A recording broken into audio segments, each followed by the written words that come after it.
soy la vida. Nadie viene al Padre si no es a través de mí. Vamos a estudiar y a conocer en esta noche a Cristo como la vida. A Cristo como el único camino de regreso al Padre. Pero para introducir el tema de la vida y estudiar el concepto de la vida, lo vamos a hacer por contraposición. Vamos a estudiar primero el concepto contrario a la vida. ¿Y qué es lo contrario a la vida? La muerte. Vamos a estudiar como parte introductoria la muerte, para que podamos entender de una manera más profunda el significado y la importancia de la vida. ¿Okay? La muerte. Existe algo en el estudio de la palabra, en lo que se denomina hermenéutica, que se llama la ley de la primera mención. Y es la importancia que tiene el significado de una palabra cuando se menciona por primera vez.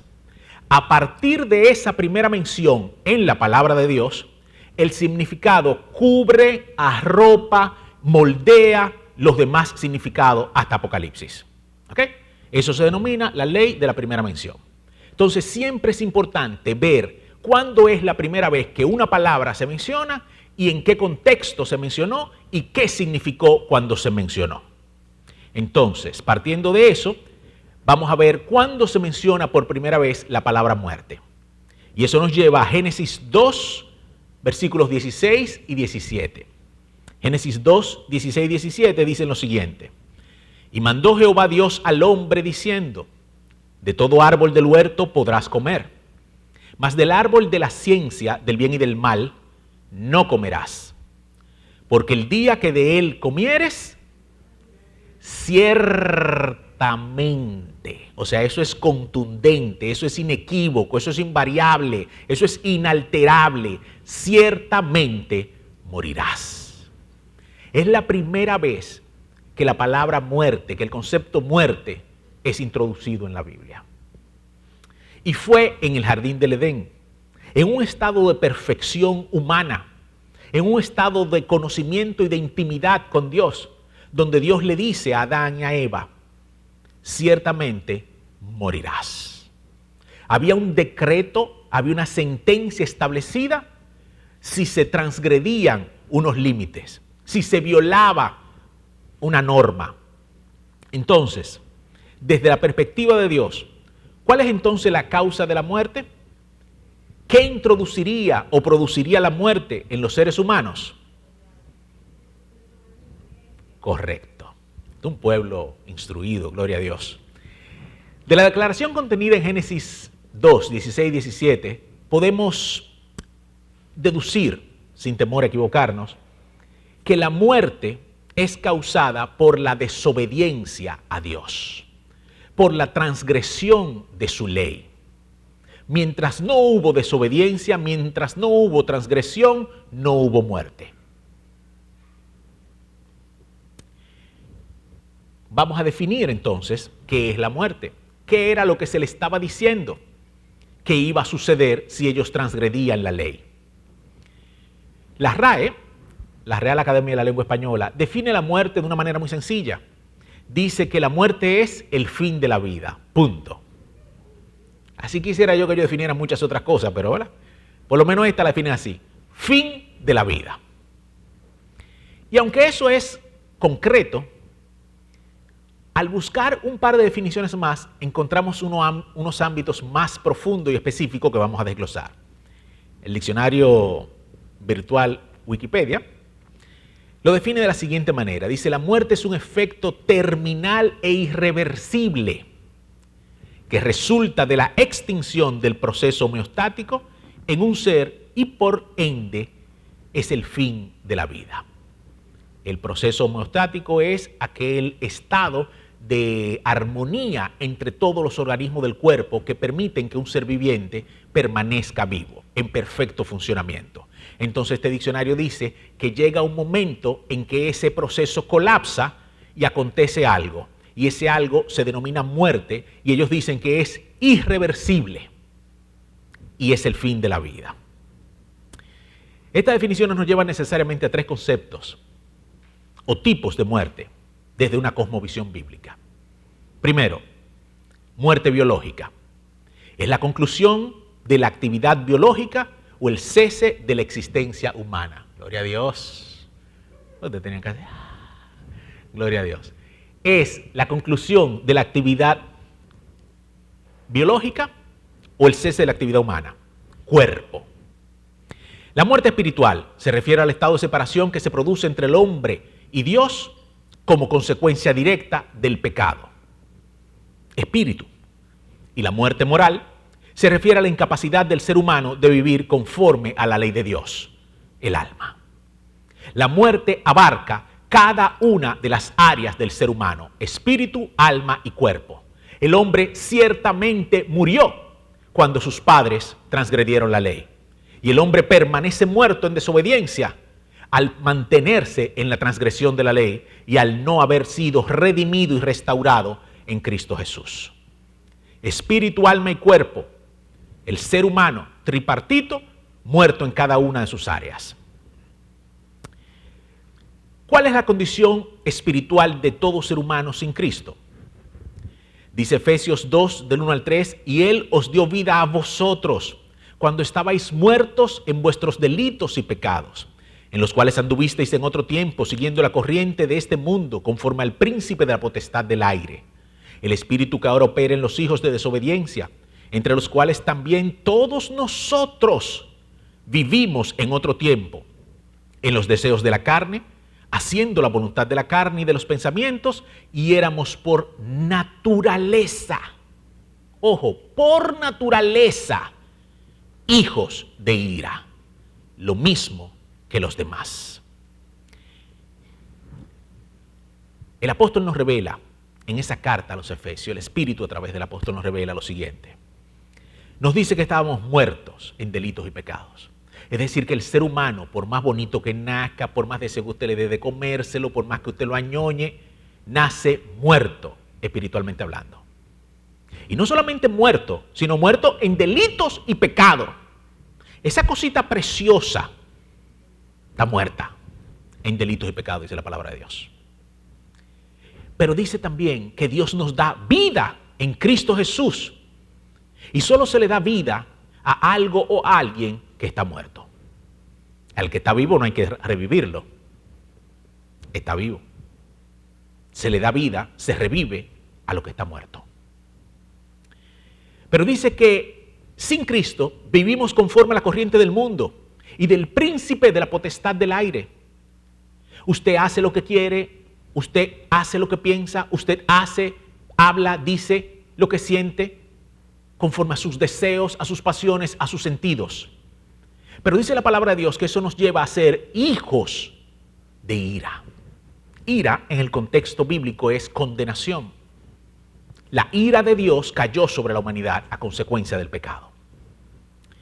Entonces, en esa triste y horrible condición de todo ser humano antes de Cristo y sin el señorío de Cristo Jesús en sus vidas, es allí en medio de ese panorama desesperanzador y sombrío donde se escucha la voz de Cristo decir: yo soy el camino, yo soy la verdad y la vida, nadie viene al Padre si no es a través de mí.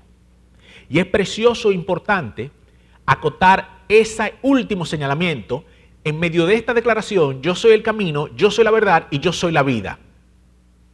Yo digo, pero eso está bien ahí, ya no hay más nada que decir, tú lo eres todo. Pero él hace un último señalamiento, coma, nadie viene al Padre si no es a través de mí. Y eso lo vamos a ver más adelante. Entonces vamos a ver ahora la vida. Habiendo entendido la muerte, habiendo conceptualizado lo que es no tener vida, vamos a ver qué es la vida. ¿Qué significa que Cristo le haya dicho a una raza caída y condenada, hija de ira y en muerte, que Él es la vida? En Génesis 3, 22, 24, pudimos ver lo que era la muerte. Entonces ya dijimos que Jesús es el camino que fue cerrado para que el hombre pecador no accediera al árbol de la vida, cuando hablamos de que Él era el camino. Y vimos que Jesús es el que abre un camino vivo y nuevo para que podamos entrar en la presencia del Padre, en Hebreos 10, 20 y 22. Ahora vemos que Jesús es esa vida que por el pecado le fue vedada a la humanidad. Por eso el que cree en Él o el que en Él cree, tiene vida eterna. Dice Juan 3:36. Pero en Juan 14:6 vemos que Jesús le está diciendo, revelando a sus discípulos, judíos en ese momento, y ahora nosotros, que no solamente Él es el camino de acceso a la vida eterna, sino que Él mismo es, y que es en Él que tenemos vida eterna. No hay vida, ni hay vida eterna fuera de Cristo. Por eso Él declara, yo soy la vida. Y esto nos lleva entonces a tres conceptos fundamentales o básicos. El concepto de vida, el concepto de vida abundante y el concepto de vida eterna. Cuando usted estudie la Biblia, y lo exhorto a que estudie la Biblia, y dentro de ese estudio estudie la vida, usted va a ver los diferentes tipos de vida que el Señor nos concede. Y está la vida abundante y la vida eterna. El primer concepto de vida es cuando Él dice que nos da vida. Y la vida se divide de manera física o fisiológica y de manera espiritual. Cuando nacemos tenemos vida. Y tenemos vida porque Él nos da la vida. Usted y yo nacimos, dice en Isaías que Él es el que permite que la mujer conciba y que la criatura nazca. Usted y yo nacemos y en el mundo siguen naciendo personas porque el decreto de Dios fue establecido sobre la raza humana. Él es el que nos da la vida física. Y nuestra vida está contada delante de Él. Nuestros días están medidos delante de Él. Pero también nos da la vida espiritual. Es Cristo, dice Efesios, que en la misericordia de Dios nos da vida espiritual. ¿Y qué es la vida espiritual? Poder volver a tener contacto con Dios, ser insertados en el olivo, ser reunidos en la familia de Cristo por medio de su sacrificio y por medio de la fe en Él. Entonces tenemos el concepto vida. Pero una vez que estamos vivos físicamente y vivificados espiritualmente, pudiéramos tener una vida tibia, apagada, pobretona. Pero eso no es que Dios nos llama. Dios nos llama a un segundo concepto, que es el concepto de vida abundante.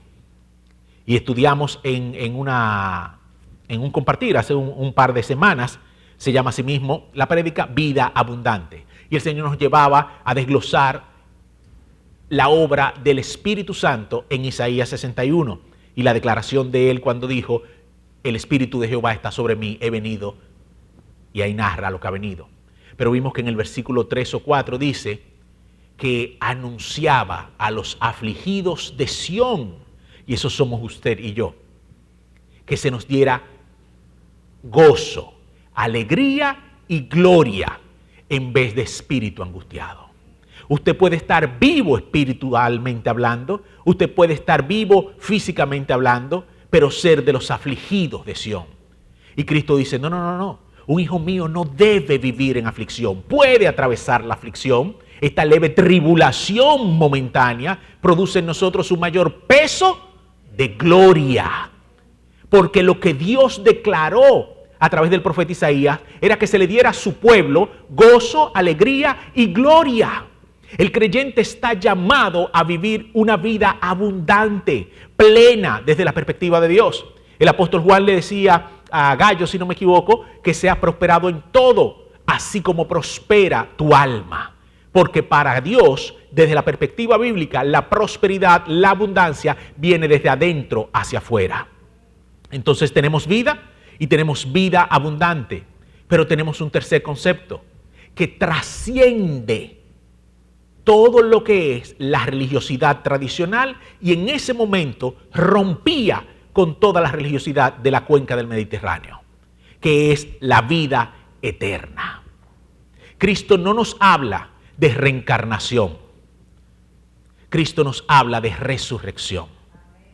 Cristo no nos habla de fin de vida y se acabó. Cristo nos dice que hay una vida después de la muerte y que creer en Él determina dónde pasaremos esa eternidad. Entonces tenemos el concepto de vida, tenemos el concepto de vida abundante y tenemos el concepto de vida eterna. Póngase su escafandra, todo su equipo y vamos a profundizar. Miren esa foto, qué bonita. Si los amigos de allá arriba lo permiten. Ok, profundicemos. ¿Verdad? Vamos para abajo. a lo profundo. Juan 10:10 nos dice, yo he venido para. Y dijimos en una ocasión que para era una preposición que determinaba la razón de el propósito del cual. Y dice, yo he venido para que tengan vida. O sea, Cristo, el que se declaró como la vida, dice, uno de los propósitos por el cual y para el cual yo he venido es para que tengan vida. Pero él estaba hablando con gente que estaba ahí comiendo, hablando con él. Entonces, ¿de qué vida era que le estaba hablando? Ya hemos dicho, vida espiritual. Esos discípulos que estaban ahí, algunos se volvieron atrás. Cuando oyeron la dureza de su palabra, de la verdad y la revelación de Dios, se volvieron atrás. Y él les dijo a los 12 discípulos, ¿también ustedes se quieren ir? Entonces es ahí donde Pedro le dice, y es ahí justamente donde comienza la serie, porque Pedro le dice, ¿a quién iremos? Si solo tú tienes palabras de vida eterna. Pedro pudo, por la revelación del Espíritu, entender que Cristo era el Mesías, el Hijo de Dios, del Dios viviente, el prometido, el anunciado a Israel y a todas las naciones, el deseado de las naciones, lo llama la Biblia. Y le dijo, solo tú, no hay palabras de vida fuera de ti. Entonces él dice, he venido para que tengan vida y para que la tengan en abundancia. O sea, él reitera que no es solamente a darnos salvación, sino a permitirnos experimentar y vivir en un nivel y en un estado de vida desde esta tierra, desde este estado, desde este momento, en el que sea, como decía nuestro hermano Jaime Morel, un estilo superior de vida. Vida abundante. Vida en Cristo. Juan 10:10. Para que tengan vida y para que la tengan en abundancia. Juan 3:36, la primera parte nos dice, el que cree en el Hijo tiene vida eterna. Y ahí están los tres conceptos. He venido para que tengan vida, he venido para que tengan vida abundante, y el que cree en mí tiene vida eterna. Cristo nos está llamando por medio de Él a vivir una vida abundante que sea el anticipo de nuestra vida eterna en la presencia del Padre. Gloria a Dios. 3 amenes. Amén. 4 conmigo. Ok. Entonces, Juan 17:3 nos dice, y estas son de las cosas que a mí particularmente me maravillan de la palabra, que te van llevando de concepto en concepto, de concepto en concepto, pero te van revelando, explicando qué significa cada una de las cosas que el Padre nos da. El versículo anterior decía que tiene vida eterna, pero Juan 17:3 nos dice, y esta es la vida eterna. Para que no digan, ¿y qué es eso? Como dice Guillermo, ¿y con qué se come eso? Vida eterna. Y dice, esta es la vida eterna. Que te conozcan a ti, el único Dios verdadero, y a Cristo, a quien has enviado. O sea, Cristo revela que el principio de la vida eterna, que el concepto de la vida eterna es conocer a Dios, conocerlo a Él. Pero ese conocimiento no es desde una simple perspectiva del lenguaje del idioma español al día de hoy o castellano, que es, hola, mucho gusto, encantado en conocerte. No. Habla de un conocimiento real, profundo, habla de una palabra de intimidad. Ese conocimiento habla de intimidad profunda, de un conocimiento del ser, del corazón, del pensamiento, de las emociones de esa persona que es conocida. ¿Cuáles son entonces los fundamentos en los que Juan, si nos damos cuenta, esas tres porciones estaban en el Evangelio de Juan, Juan 10, Juan 3 y Juan 17? ¿Qué fundamento utiliza el apóstol para anunciar o revelar estas cosas en su Evangelio? ¿Por qué establece Juan qué era lo que él había conocido, qué era lo que había vivido, qué era lo que había recibido o experimentado, que lo llevó a poder decir que Jesús había venido para que tuviéramos vida abundante y que conocerlo a Él era la vida eterna? Hay dos porciones fundamentales que vamos a trabajar y yo decía, wow, qué increíble. Una está en Juan 1, del 1 al 4, y la otra está en Primera de Juan 1, del 1 al 4. Entonces, Juan, el discípulo amado, Juan, el que se recostaba del pecho del Señor. Juan, el que subió al monte de la transfiguración. Juan, el que era apartado junto con Pedro y Jacobo para tener revelaciones más profundas de parte de Cristo. Juan, el que le preguntaba a Cristo qué significaban ciertas cosas. Juan, al que se le reveló el Apocalipsis. La importancia de un documento prima fundamentalmente en la autoría del documento, el origen del documento. No es lo mismo que lo diga Juan de los Palotes a que lo diga Juan el apóstol. El vínculo de Juan el autor con la persona sobre la cual él habla le da autoridad por el conocimiento de la persona para entonces expresar y revelar lo que dice. Y es Juan el que está diciendo: en el principio era el Verbo, y el Verbo era con Dios, y el Verbo era Dios.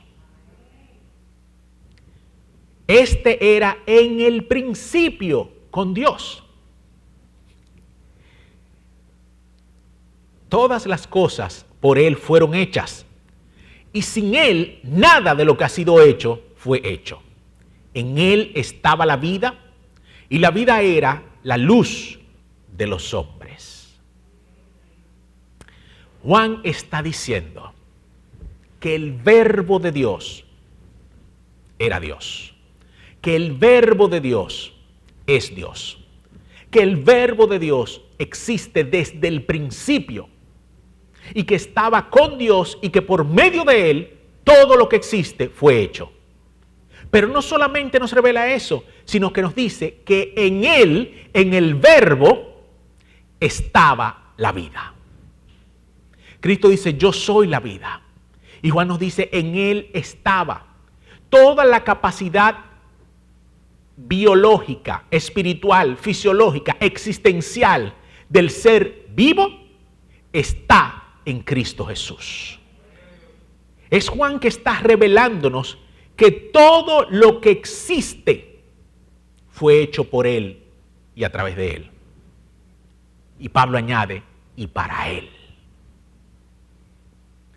Que en Él estaba la vida es una revelación del origen mismo de la vida. ¿Dónde surge la vida? En Cristo. ¿Dónde surge la existencia? En Cristo. Es a través del Verbo que todo lo creado es creado. Pero Juan nos dice entonces en 1 de Juan, del 1 al 4, nos dice lo que era desde el principio. 70, 80 años después, 40, 50 años después, Juan escribe esta carta y dice lo mismo que dijo en el Evangelio. Lo que era desde el principio.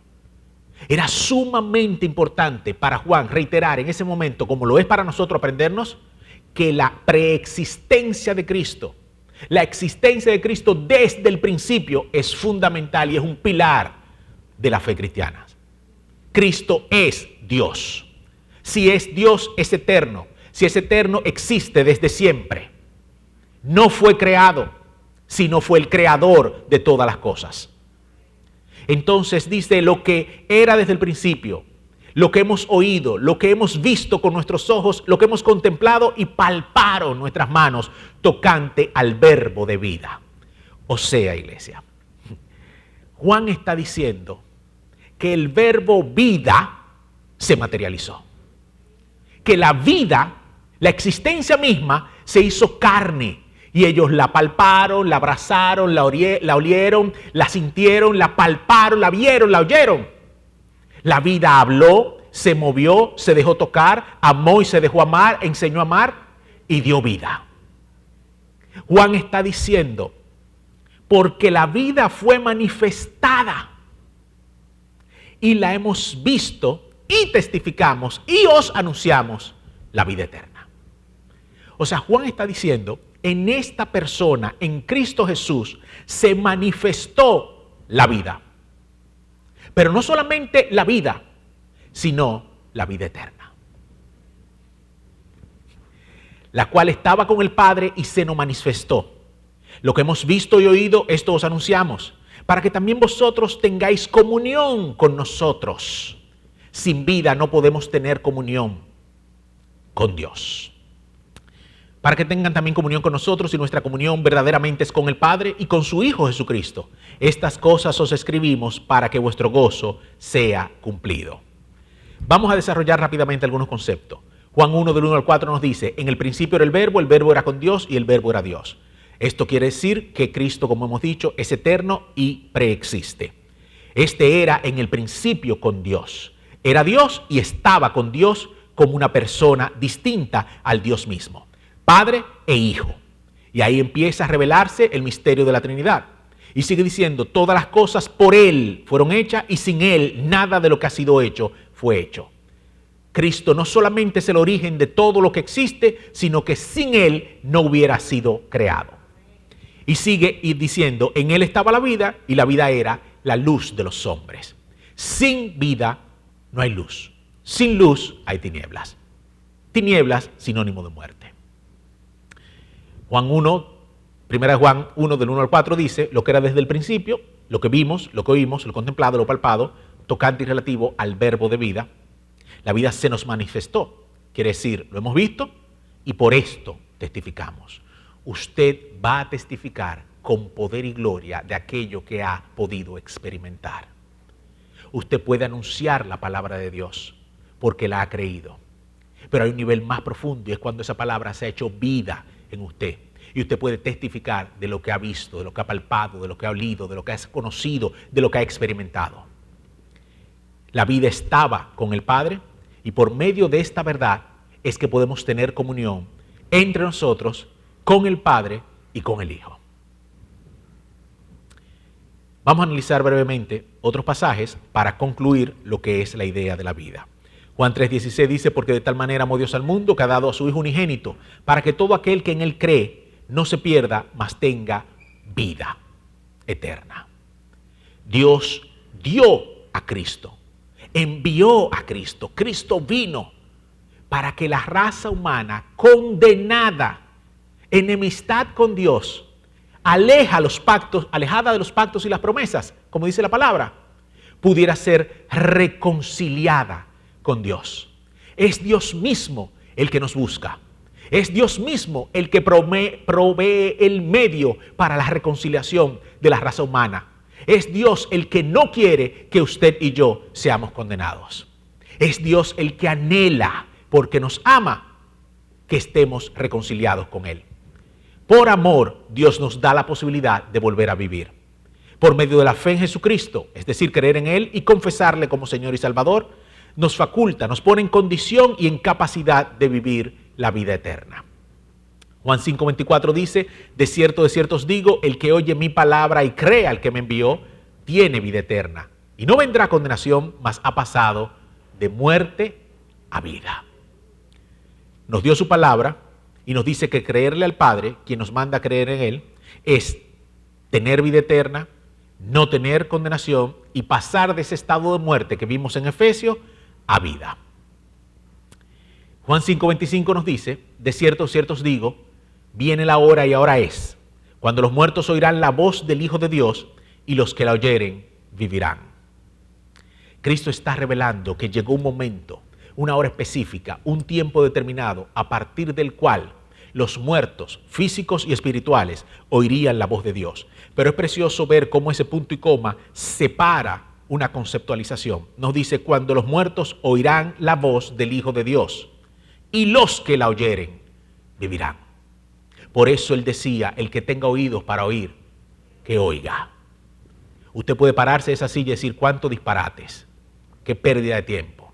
Usted puede apagar el televisor o bloquear la aplicación y decir: esta gente no tiene más nada que hacer.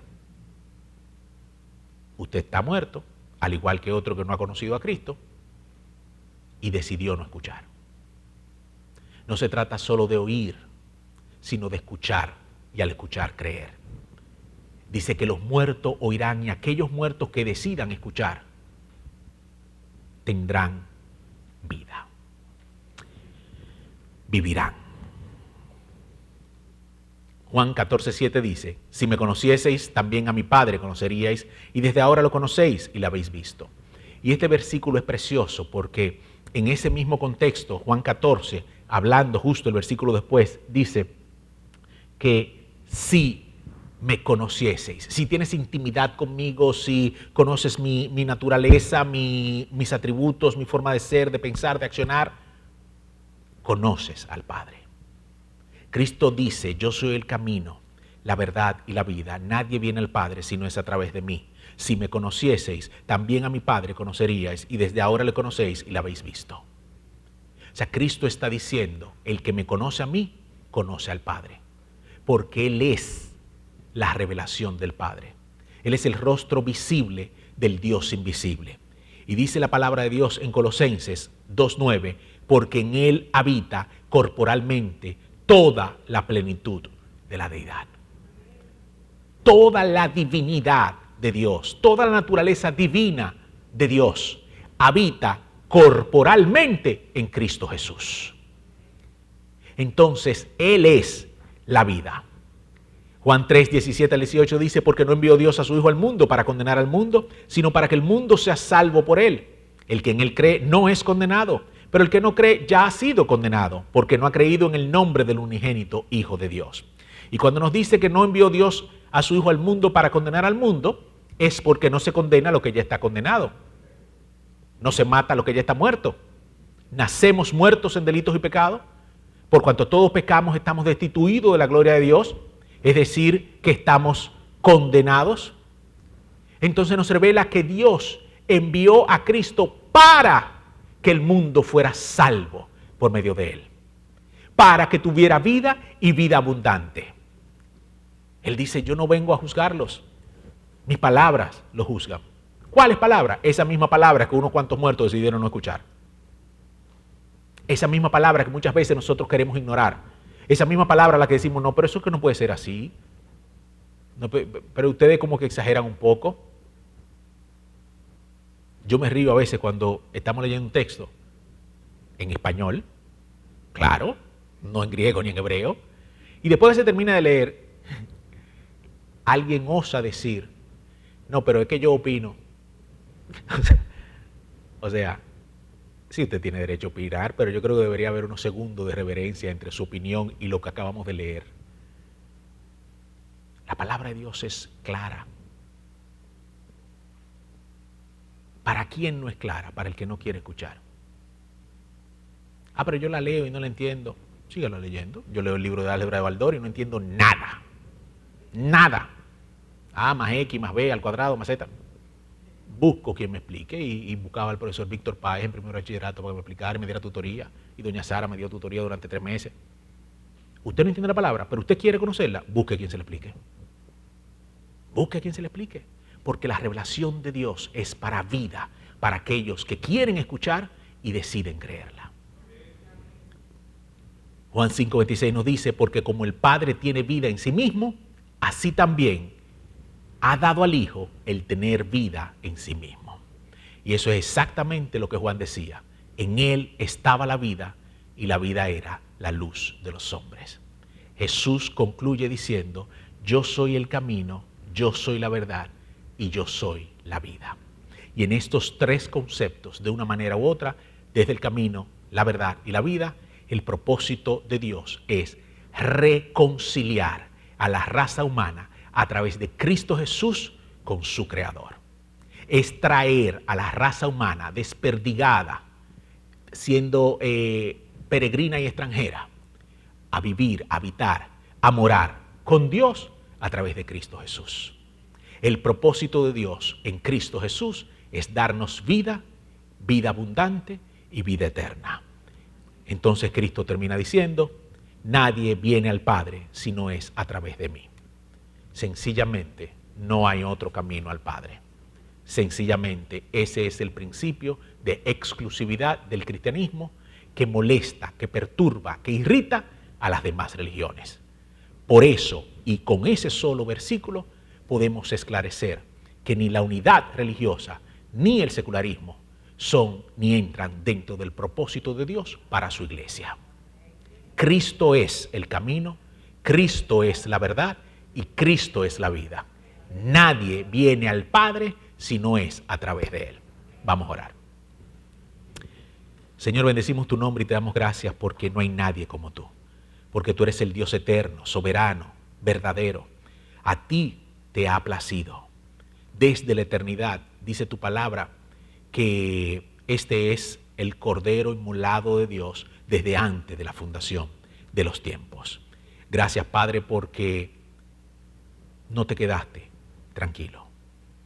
Gracias porque en el mismo Génesis declaraste que de la simiente de la mujer nacería uno que aplastaría la cabeza de la serpiente.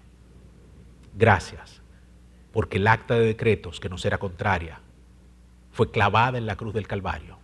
Y allí, Señor, tú venciste y expusiste públicamente a los principados y a las potestades. Y dice tu palabra que venciste por medio de la muerte al que tenía el imperio de la muerte, es decir, al diablo, y por medio de lo cual muchos vivían en esclavitud de miedo, de temor. Gracias porque viniste a darnos vida y libertad. Gracias porque al creer en ti somos restaurados, vivificados, resucitados en Cristo Jesús. Y al identificarnos contigo en el bautizo, nos identificamos con tu muerte y proclamamos tu resurrección. Gracias, Señor, porque en ti tenemos vida.